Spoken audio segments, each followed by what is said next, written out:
یہ یونٹ مصنوعی ذہانت سے تیار کیا گیا ہے، اس لیے اس میں الفاظ کی درستگی اور ادائیگی میں غلطی کا احتمال ہو سکتا ہے۔ ایسی صورت میں اصل یونٹ سے رجوع کریں۔ مولانا آزاد نیشنل اردو یونیورسٹی کے centre for distance and on line education کے تعلیمی پروگرام میں آپ کا خیر مقدم ہے۔ یہ آڈیو یونیورسٹی کے کاپی رائٹ شدہ خود اکتسابی مواد سے تیار کیا گیا ہے۔ یہ مواد مولانا آزاد نیشنل اردو یونیورسٹی کے اے آئی کی مدد سے تیار کردہ آڈیو سیریز کا حصہ ہے۔ تو آج ہم سماجیات کے محلے کی ایک طرح سے سیر کر رہے ہیں۔ محلے کی سیر، اچھا ہے۔ ہاں، مطلب یہ دیکھنا ہے کہ اس کے جو پڑوسی علوم ہیں جیسے انسانیات، تاریخ، سیاسیات، معیشت، نفسیات، جی ان سے سماجیات کا کیسا تعلق ہے، کیا لین دین ہے۔ ہمارے پاس ایک تعارفی کتاب کے کچھ حصے بھی ہیں جو مدد کریں گے۔ صحیح۔ مقصد صرف یہ جاننا نہیں کہ یہ جڑے کیسے ہیں، بلکہ یہ بھی کہ ان میں واضح فرق کیا ہے۔ یہ ایک بہت اہم نکتہ ہے۔ سماجیات کا دائرہ کار اصل میں بہت وسیع ہے۔ پورے انسانی سماج کا مطالعہ ہے نا یہ؟ جی بالکل۔ سماج، اس کے ڈھانچے، ادارے، ان میں ہونے والے عمل، رد عمل، یہ سب کچھ۔ اور چونکہ انسانی زندگی خود اتنی آپ کہہ لیں کثیر الجہت ہے، بالکل۔ ثقافتی، تاریخی، سیاسی، معاشی، نفسیاتی پہلو، تو پھر ظاہر ہے سماجیات کا ان دوسرے علوم سے گہرا رشتہ تو ہوگا ہی جو ان خاص پہلوؤں پر توجہ دیتے ہیں۔ یقیناً ایک دوسرے پر انحصار بھی کرتے ہیں۔ اچھا، تو شروعات انسانیات یعنی اینتھروپولوجی سے کرتے ہیں۔ کروبر نے تو کہا تھا کہ سماجیات اور انسانیات جڑواں بہنیں ہیں۔ جی ہاں، یہ قول کافی مشہور ہے اور کافی حد تک درست بھی ہے۔ کیسے؟ مطلب کیا مشترک ہے؟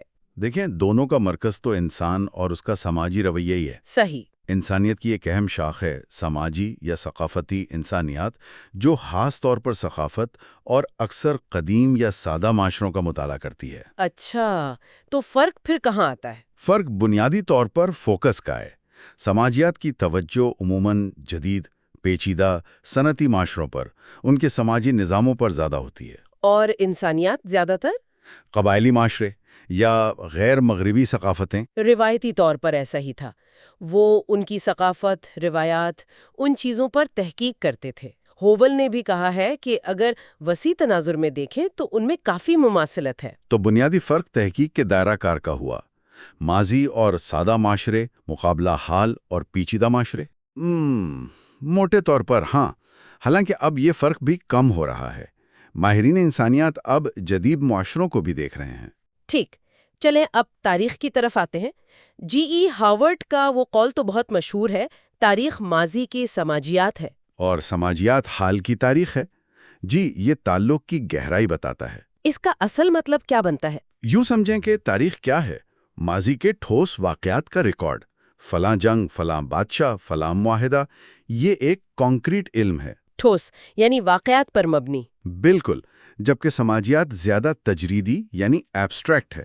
وہ ان واقعات کے پیچھے چھپے ہوئے عمومی سماجی رجحانات، قانون یا پیٹرنز کو سمجھنے کی کوشش کرتی ہے۔ مثلاً جنگیں کیوں ہوتی ہیں، طاقت کیسے منتقل ہوتی ہے، سماجی تبدیلیاں کیسے آتی ہیں۔ جی بالکل یہی تو سماجیات کو اپنے نظریات بنانے یا پرکھنے کے لیے تاریخی مواد کی ضرورت پڑتی ہے۔ اچھا، وہ ماضی کے واقعات سے ڈیٹا لیتی ہے تاکہ حال کے سماجی رویوں اور اداروں کو سمجھ سکے۔ اور تاریخ؟ کیا تاریخ بھی سماجیات سے کچھ لیتی ہے؟ یقیناً، تاریخ صرف واقعات بیان نہیں کرتی بلکہ ان کے سماجی پس منظر کو سمجھنے کی کوشش کرتی ہے۔ اس کے لیے وہ سماجیات کے نظریات، تصورات، ان سے مدد لیتی ہے۔ تو یہ دو طرفہ راستہ ہے؟ بالکل، ایک دوسرے کے لیے لازم و ملزوم ہے۔ چلیں ماضی سے نکل کر حال کی سیاست اور حکومت کی طرف آتے ہیں۔ سیاسیات یعنی پولیٹیکل سائنس، اس کا سماجیات سے کیا تعلق ہے؟ جنسبرگ نے تو کہا تھا کہ سماجیات کی جڑیں تاریخ اور سیاسی فلسفے میں ہیں۔ جی، سیاسیات کا بنیادی کام ریاست، حکومت، اقتدار، سیاسی رویے، سیاسی ادارے، ان کا مطالعہ ہے۔ اس کا فوکس بہت مخصوص ہے۔ ریاست اور طاقت پر؟ ہاں، جبکہ سماجیات کا کینوس بہت بڑا ہے۔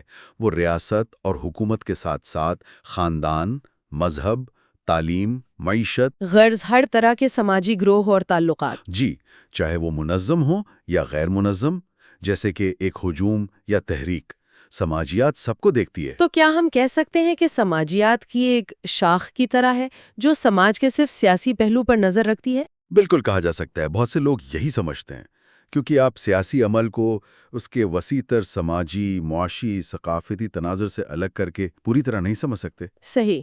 اچھا، اب آتے ہیں معاشیات پر، یعنی اکنامکس۔ کیا یہ صرف دولت، پیداوار، خرچ اسی کا علم ہے؟ روایتی تعریف تو یہی ہے کہ معاشیات دولت کی پیدائش، تقسیم اور استعمال کا علم ہے۔ لیکن یہ ساری معاشی سرگرمیاں ہوتی کہاں ہیں؟ سماج کے اندر۔ ظاہر ہے۔ اور یہ سرگرمیاں سماجی تعلقات پر، خاندان پر، سماجی طبقوں پر، حتیٰ کہ ثقافت پر بھی گہرا اثر ڈالتی ہیں۔ ٹامس نے تو معاشیات کو سماجیات کی ہی ایک شاخ کہا تھا۔ اور مارکس، ان کا تو خیال تھا کہ معاشی نظام ہی سب کچھ ہے۔ جی، مارکس جیسے مفکرین کے نزدیک تو معاشی عوامل ہی سماجی ڈھانچے کی بنیاد ہے، تو تعلق بہت گہرا ہے۔ تو سماجیات کیا کرتی ہے؟ وہ معاشی رویے کے سماجی پہلو دیکھتی ہے۔ بالکل، معاشی فیصلوں کے سماجی نتائج کیا ہوتے ہیں، لوگ خاص طرح کا معاشی رویہ کیوں اپناتے ہیں، غربت صرف پیسے کی کمی ہے یا اس کے سماجی اثرات بھی ہیں، یہ سب سماجیات دیکھتی ہے۔ ٹھیک ہے، آخر میں بات کرتے ہیں نفسیات کی، یعنی سائیکالوجی۔ یہ تو فرد کے ذہن اور رویے کا علم ہے۔ جی ہاں۔ اس کا سماجیات سے کیا جوڑ بنتا ہے، جو کہ گروہوں اور سماج کا علم ہے؟ دیکھیں، نفسیات فرد پر فوکس کرتی ہے، سماجیات گروہ یا سماج پر۔ لیکن فرد اور سماج الگ تو نہیں ہے نا؟ نہیں، بالکل نہیں۔ سماج افراد سے ہی بنتا ہے، اور سماجی ماحول، ثقافت، ادارے، رسم و رواج، یہ سب فرد کی شخصیت اور اس کے رویے پر اثر انداز ہوتے ہیں۔ اور فرد کا رویہ، اس کی سوچ، وہ بھی تو سماج پر اثر ڈالتی ہے۔ یقیناً، افراد کا رد عمل ہی تو سماجی تبدیلی لاتا ہے۔ ایک پوری شاخ ہے سماجی نفسیات یا سوشل سائیکالوجی، جو خاص طور پر اسی تعلق کا مطالعہ کرتی ہے کہ فرد اور گروہ ایک دوسرے پر کیسے اثر انداز ہوتے ہیں۔ تو گویا یہ بھی ایک دو طرفہ عمل ہے، سماج فرد کو بناتا ہے، فرد کا رد عمل سماج کو بدلتا ہے۔ جی، لیکن یہاں ایک احتیاط ضروری ہے۔ کچھ مفکرین جیسے میکڈوگل یا فرائیڈ کے کچھ پیروکار، انہوں نے کوشش کی کہ پوری سماجی زندگی کی وضاحت صرف نفسیاتی عوامل سے کر دیں۔